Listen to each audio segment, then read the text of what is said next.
The UN Security Council has adopted new guidelines to speed up aid deliveries to North Korea. The Security Council decided to act because its sanctions have had the unintended result of holding up shipments of food and medicine.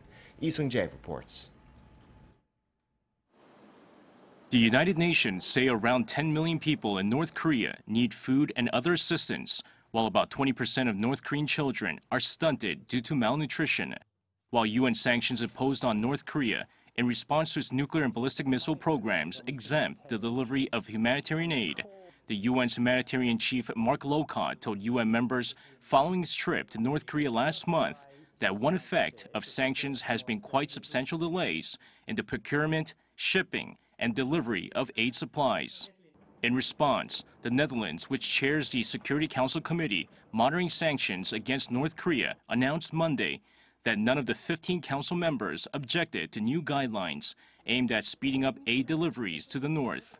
The guidelines recommend that governments and NGOs submit any requests for exemptions in a letter containing 10 specific elements.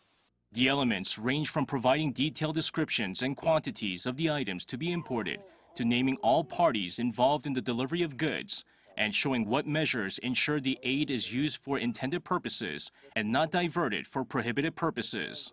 The Sanctions Committee says it will try to process the exemption requests as quickly as possible to avoid any delays. With a population of about 25 million, North Korea faces chronic food shortages, as well as a dire lack of drugs and medical equipment. Despite the ongoing sanctions on the north, the new guidelines should bring new hope to those in need. The guidelines will now be sent to all 193 UN member states. Seung-jae, Arirang News.